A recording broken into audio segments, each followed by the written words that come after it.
Hi, I'm Gillian Utesch. I am the host of a Superwoman Handbook and the author of A White Collar Wife. A White Collar Wife is my personal story through love, loss, and joy. You can listen to it on YouTube, Spotify, Apple, anywhere you catch your podcast. We'll pick up the story in December of 2025. Now, this was about 9 months after my husband abruptly abandoned our life, family, bills. And I'm trying to kind of navigate things on the fly, constantly wondering, okay, what's next? Will next month be resolution? Or will things get kicked down the road another 6 months? Like, how do I plan for this very unexpected chapter of my life? So, in one of my previous podcasts, I talk about how in my hometown, they had extra large houses and would often rent them to Navy pilots during the World War II. And things like that. So I thought, I've got space. I was trying very hard to keep our house as normal and consistent as possible because I wanted to have that available should Jane decide that she wants to, rejoin. And so maintaining that financially has been a burden, to say the least. But so I thought, why don't I do one of those like furnished rental things? Because, I had the space, I had the furniture, and honestly, too, I kind of wanted the companionship. Like, I didn't want to be in a relationship where I was living with a romantic partner. But I also didn't like being in a big house all by myself. I mean, that's kind of creepy and weird, like I really am the old lady in the shoe, I feel like. So I posted on one of those like furnished web, rental things. And now I've rented a lot before. When my marriage with Josh, we had a house near the beach and we would do that on VRBO and Airbnb. I mean, to the point where it was almost rented every night. I mean, so I really have had an extensive and positive experience in the past with renting to people. So I was really hoping my ideal renter was like a doctor or a nurse because that's a lot of times who rented our house before. They go to work, they come back, they sleep, they maybe make a pot of ramen, but they're not a heavy lift on just engagement and so forth. Well, I list for that, and I get a lady reached out to me. And she's like, "Oh my gosh, I listened to your podcast. I know all about your life. I follow all your social media. I'm kind of going through something her husband had, I want to say, recently passed. And I don't have the exact date, but I do know it was way longer in the past, but then like we all thought it was. Okay. So, and I know that grief takes time. You can't just wake up. Dear God, do I know grief takes time? You can't just wake up and say, okay, grief, bye. Okay, we've gone through the steps. Here's my certificate, be gone. So I'm not dissing her at all that, she was still kind of carrying that. But that was kind of should have been a sign just how obsessed she was with the death of her husband many years before and just like her inability to move on from that. And just right out of the gate, yes, it was very flattering that she was such a fan, but I did not realize that we had reached like single white female stage. So she and I are kind of chatting, and I'd always get messages back from her at like 3 in the morning. And I thought, okay, maybe that's just the platform, the software that we're using. Maybe it's in a different time zone. Maybe she is a nurse and that's just when she's, gets off shift. Like, we're still kind of trying to get to know each other a little bit here. And so then she comes to the house to meet me for us to kind of say, hey, could we live together? Could we do this? And I really was looking forward to it because I thought, okay, it's going to be like having a sleepover, every night with someone fun. And I really needed that because my life was just insane at that time. And I really was looking forward to some bit of normalcy, and having a consistent housemate felt like it would give me that normalcy. So she comes to meet me, and I knew she had a dog because I have Sophia, and I thought, okay, good. This would be a good playmate. Sophia can have a playmate. Then it was she had two dogs, but the other dog was okay because he was older and he would just slept. He just slept all day. And I had just recently gone through that with my dog Coco. Passing away in April of 2025, and I could absolutely kind of empathize with her situation. This dog is older, but they're not quite ready to be put down yet. We were just kind of giving them their retirement. So, okay, two dogs. Well, then she had an outdoor cat. And I need to bring my outdoor cat. Okay. I mean, I do back up to the woods. We have had some mice problems. I don't know. I'm not a cat person, but I was like, okay, what can be, what can go wrong with one outdoor cat? But then no, it was two outdoor cats. Oh God. Okay. Get your bingo cards out, people. Okay. So it was two dogs and two outdoor cats. Okay. Okay. We can digest this. Okay. Because she's at this time still presenting very, I hate to use the word normal because I know every professional that listening to this is going to cringe, but she presented very normal. She presented like someone who, yes, had been through some shit. Who hasn't? She presented like someone who was still kind of trying to get out of that shit, which who hasn't? And, she just seemed very normal. So she moves in about 2 days later and everything is fine. She's, contributing in the kitchen. She's washing dishes. She's, cooking meals. She's, doing laundry. Everything is kind of going along okay until it wasn't. And so I go into in the book a full listing of just the insanity that we went through with her. And it really opened my eyes to true mental health, to true mental disease, because we will oftentimes say, oh, that girl crazy, or he is psycho. And yeah, they might be doing something, but they're not genuinely without their mind. And that's really what I wanted to focus on today is just raising awareness for mental health, raising awareness so that we can be empathetic for people who truly are not, I don't want to say in control of themselves. The best way that I kind of keep describing it is she is not with her mind, because I believe if she was fully all there, she would not do any of the stuff that she did. And also, too, it kind of bridges into a world of learning what all these words mean, like hallucinations. We'll often say, oh, I hallucinated. Are you hallucinating? I hallucinated that. There are people who have true hallucinations. She would truly see people who weren't here. She would truly have full conversations with people who weren't here. I don't know if they're still living and she just didn't want to call them, or if she's, mediating with the dead. I don't know, but she would hallucinate. And that's very different from delusion.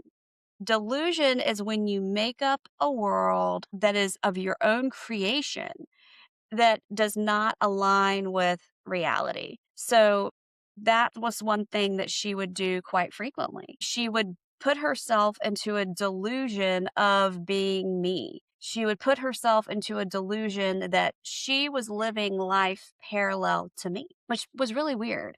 And like I said, really sad because I did not know how to help her. I didn't know how to help her understand that, girl, this ain't real. Okay. Like, we need to be you. Um, and so much so that, when she would have people over, she would walk around as if she were me. It was really weird. And so fast forward, I realized that, okay, this isn't working. We need to get her out. She needs to go somewhere and get mental health help. Um, and also too, just living with someone who is schizophrenic was driving me. I already had all this bullshit over here with my husband going on. And then I've got this, so that's why we named this chapter Flying Monkeys, because it was like, yeah, I've already got this divorce nonsense going on that I'm trying to deal with. And now I've got all these flying monkey sideshows. I mean, my husband won't stop bringing cases to me on this, that, and the other. It's like, dude, just stop. And I've got crazy living in my house. I mean, it was just like, I just want to run away. I just want to move to Portugal. Like, amongst all the crazy stuff that she's doing in my life and house at this time, the one thing, besides accusing me of killing my dog, the one thing she did that just hurt me I'm a nice person. I try to be a nice person, y'all. Like, I try to treat the world how I want to be treated. And so when people are shitty to me, I do kind of go into my little 5-year-old and go, that's not fair.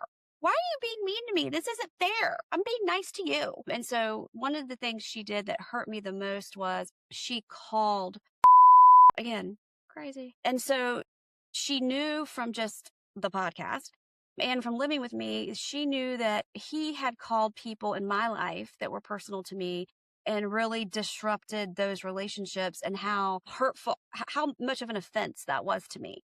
she knew that that was kind of, what are 3 ways to make Gillian unhappy? Call people. And so she knew that doing that behavior would really hit a chord with me. So she called him, and I'm sure gave him some delusion, which I'm sure he loved. I mean, again, it was probably like a crazy convention, but that really hurt me the most when she did that. I'm just glad she's not in my life anymore. And so I realized that I need to get her out, and everyone around me said, "You're gonna have to blast her out with dynamite." And at this point, her mental health had decreased so aggressively that her room was an absolute hoarder situation. I'm talking bags of trash. She wouldn't do laundry. She would just get another set of sheets out of the linen. I had to take the linen out of the linen closet. I mean, I had to hide toilet paper. I mean, it reached it reached a height that was unimaginable. I've never lived with someone in that kind of a condition. But it was also kind of awkward because, she's renting a room in my house, kind of renting because she wasn't paying rent, which is a whole separate saga that I have to deal with legally. But it just had really gone downhill. And so I was like, okay, I know it's going to be tough to get her out. Let me try to handle crazy as delicately as a bomb as I can and help her maybe see that it's her idea to move out. It's always easier if we can get people to think something is their idea versus, trying to cramp because we're grown ass adults. We don't want to be told what to do. So each day I'm kind of trying to drip and I'm kind of trying to craft how she should maybe live somewhere else, get closer to family. She and her boyfriend had just had an epic breakup. I mean, I thought that I had been through some trauma. Listening to their fight and their breakup, oh my God, I don't know how either one of them are still alive. So I tried to kind of use that, like, hey, like let's just get a fresh start. Like, you need to be in a new place, maybe go to a new town. I'm trying to really make it her idea. Homegirl is not having it. In fact, she doubles down. She then starts becoming absolutely aggressive to anyone that I would have over because they were taking me away from her. Is how she looked at it. So she was just aggressive, is really the only word I can think of. And she would fabricate stories to try to facilitate her agenda of getting other people out of my life so that she could have more one-on-one. Like, so for example, we came in with a cooler. I have granite, marble, I don't know, some stone counter. And we came in with a cooler full of ice and we kind of flopped it, which, probably in hindsight, I should have delicately placed the heavy cooler on the counter, but just kind of flopped it on the counter and it chipped the edge of the counter. The mesh was still attached to the rock, but and I was like, shit, how'd that happen? Of all the things in my life that are going on right now, if you told me that my countertop was going to break, I did not have that on my bingo card. So she was not here when that happened, but she decided that one of my friends had punched it. In his attempt to punch me, he had punched the counter, but his hand was fine because he does this all the time. Okay, delusional. Okay. Not sure what else is going on in that head and in that world, but I'm not liking that part of the story. So we kind of had a little bit of kerfluffle around that. Thank goodness there were enough of us in the kitchen that saw the cooler and knew what had happened and that, our friend hadn't punched it. But then she did something special. Now she's realizing that that these people aren't going to leave my life and that she's not going to get me one-on-one and she needs to go. So she's now kind of accepted that. And one of the reasons why she needed to go, well, many, that she needed to go was, she wasn't paying rent or even attempting to pay rent. And she was stealing things. She was stealing my alcohol. It's like, girl, if you can't pay, and, I only keep alcohol around for when people come over, so I can host them because, I'm a wine girl. But it's like she went through my entire liquor cabinet. Rude. It's like, okay, you can't, because I kept wondering, okay, how's she getting all this booze? She came and pay rent. Oh, that's what she's spending her money on. No. She's just taking my booze. And so I walked by the gym upstairs and there were some wadded up $20 bills on the floor outside the gym. And I'm like, that's weird. But also, this was a lady who she couldn't make it out of the house with both her AirPods. I mean, she would drop her keys in the driveway and then kick them down the road. Like, just bless her. And so I thought, okay, she was probably just, fumbling around in her purse or her pocket and these just flew out. As the day progressed, there was another 20, another 20, another 20. She wanted me to bend down. She's like, bitch, this is how I'm going to pay your rent. And I'm like, bitch, I am bending down and picking it up. Okay. And so, I mean, but one of my housemates, he made the funniest joke. He said, is she trying to pay a gym membership? Because we had locked the gym because I have a tanning bed, and I talk about that in one of my other podcasts for my mental health, for seasonal affective disorder. And so I had a tanning bed in there that she wouldn't stop using. I'm like, girl, you're not paying rent. You're running up the power bill using the tanning bed. So I had to put a lock on that door. And she, of course, had great offense to that because she was being withheld from, one of the amenities she'd been promised in her, blah, blah. But anyway, so we kind of made the joke, is she trying to just buy a gym membership, or does she think she's paying that, towards rent? So then we get to the point where she's now accepted that she's going to have to move and she's looking for places. Well, I see no effort. I see no, she'd sleep. She worked, she was a checker at Harris Teeter, and her shift was usually 2 p.m. to 11 p.m. Girl could sleep until noon and then fly around the house like a squirrel, getting ready, trying to, I would say put her dogs out, but I'd already put her dogs out 2, 3 times, before she'd even wake up in the morning. You're welcome. And then, she'd get to work, but I never saw her going and looking at places, or she was never talking about looking anywhere. And her room is just continuing to pile up with stuff. Well, there was a Friday night sitting on the patio with some friends, just trying to chill from, a busy week of work and life and divorce and everything. Just kind of trying to chill. I come in the kitchen, and she goes, I'm going to leave when I want to leave. I was like, okay, at least she said it now. Now. I was investigating the eviction process because I've never actually, even though I have a condo in Virginia Beach that's been rented for a lifetime, I've never had to actually evict someone. I've never had, and it was extra weird because she's in my house. How do I evict someone in my house? Anyway, so it was a whole new learning. That's why we named this chapter Flying Monkeys, because it was a whole new just adventure for me to learn. I'm learning how to go through a high conflict divorce. I'm learning how to battle all this other bullshit. Now I'm learning how to evict someone. All things for the handbook. And so I come in and she makes that comment. About 20 minutes later, another friend comes in and he comes back out and he says, hey, Gillian, the sheriff's in your kitchen. Of course he is. Y'all know, after I've talked about it in previous chapters, the sheriff's at my house all the damn time. And so I was like, yeah, he's in the kitchen. Tell him to get some spaghetti. Like, no problem. Like, hey, this is my life. Like, and he says, no, he's here because Jennifer called him. And I was like, why would she call the sheriff? Like, that's weird. Okay. Well, come to find out, it was an absolute blessing. Thank you, baby Prada. In her delusion, going back to the countertop, she had decided that multiple other things along the same line as the countertop, that had happened in the house. And she was so fearful for her life and safety that she needed police sheriff escort while she moved out. Okay. The trash is literally taking itself out. I love this. Like, great, let me just sit back and drink my wine and watch this part of my life get corrected. So she leaves, and of course it's all a fluffle and all multiple delusions of what had happened. And anywho, the next day, so I think, okay, she is self-evicted, she's out. Like, my adrenals just calmed 1,000% when I thought that she was gone that night. So I go in her room because it was smelled like a trash can. I already had kind of resigned myself that I was going to have to either steam clean the carpet for the next 9 years or rip it out and replace it entirely. I was also kind of worrying if the smell, 4 animals in one room, plus a bunch of trash, if the smell was going to get in the paint. I mean, I had true concerns just about the condition of this room.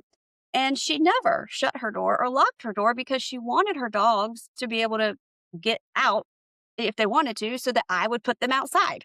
I mean, and at one point, when one of her delusions, because I spent more time with her dogs than she did, they bonded with me.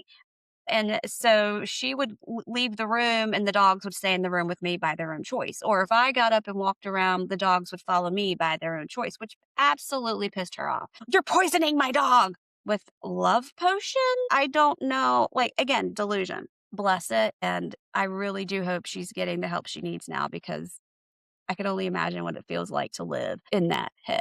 But anyway, so she decided I was poisoning the dogs and blah blah. So I start cleaning her room out, and I mean, when I say trash, those big bags like you put leaves in, we filled those up. She was like a teenager. Her room was full of dirty dishes, cups, just getting all that out. And so then she did. So we take all that linen because she wouldn't do laundry. She would just get new laundry out of the linen closet. My entire SUV, seats down, was filled with linens, towels, pillows, blankets to go to the commercial washer because it would have taken me 9 years to do it at home. Plus, I really like the commercial washer. Can we talk about that for like one ADD minute? Every time I take my clothes to the commercial washer, they smell so good. And they're fast. They're only 25 minutes. My washer at home is 45 minutes. So I'm kind of like, is it weird to just not have a washer dryer at home and just use the commercial washer?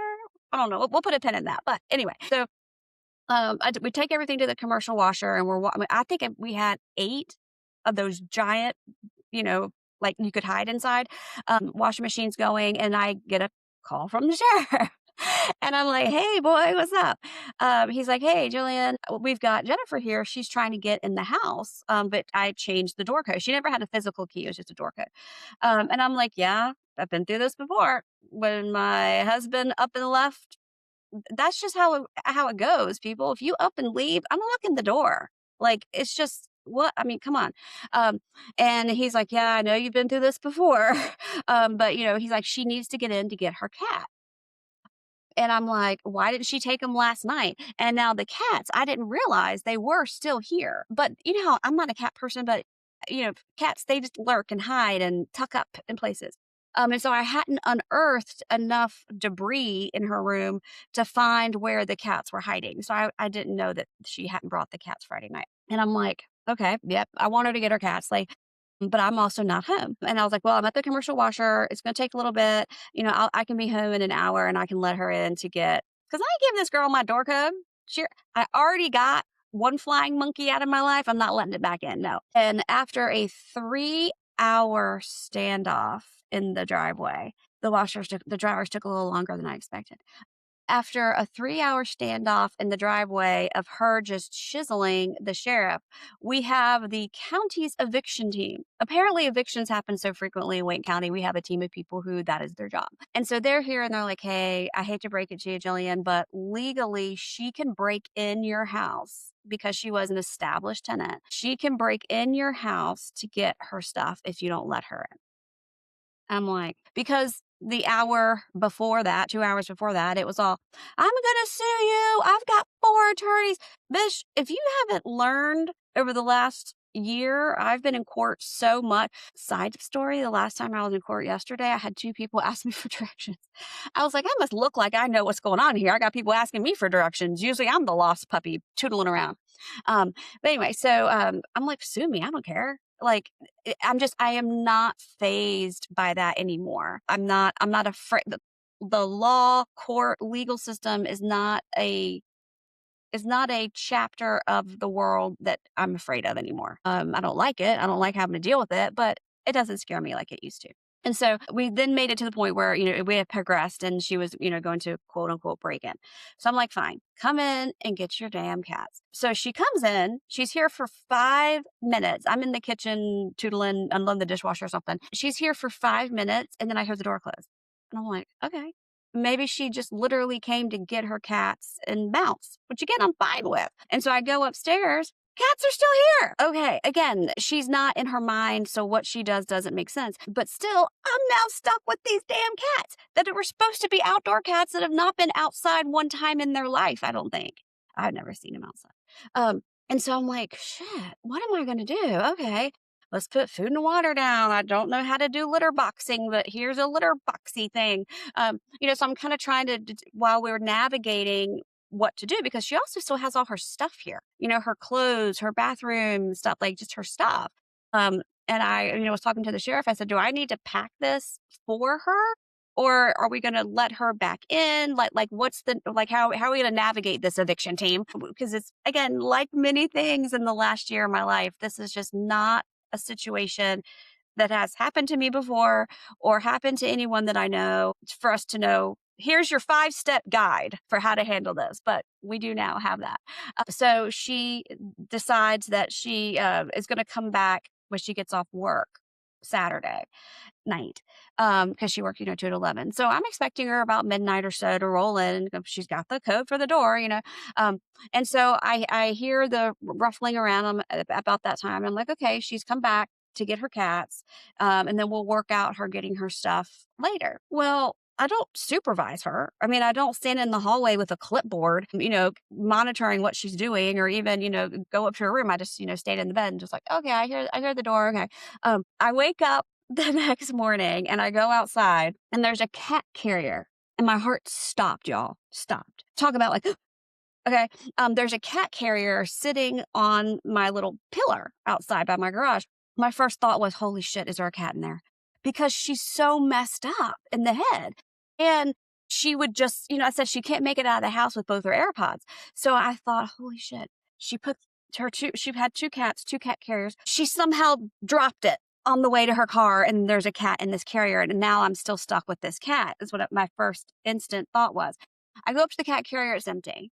Okay. Again, trying to think through what a crazy person would do. I'm like, okay, maybe she put the cat in the carrier and then she carried the carrier to the car, or put the cat in the car, and then didn't have room in the car. So she set the carrier out. I'm just kind of going through all these things. Well, about noon on Sunday, now she'd come at midnight, Saturday night. So about noon on Sunday, I get a text message from her that's absolutely unhinged. Not surprising because I've gotten many unhinged. You're a psychopath. You killed my cat. I'm reporting you to the authorities. I'm concerned about Sophia.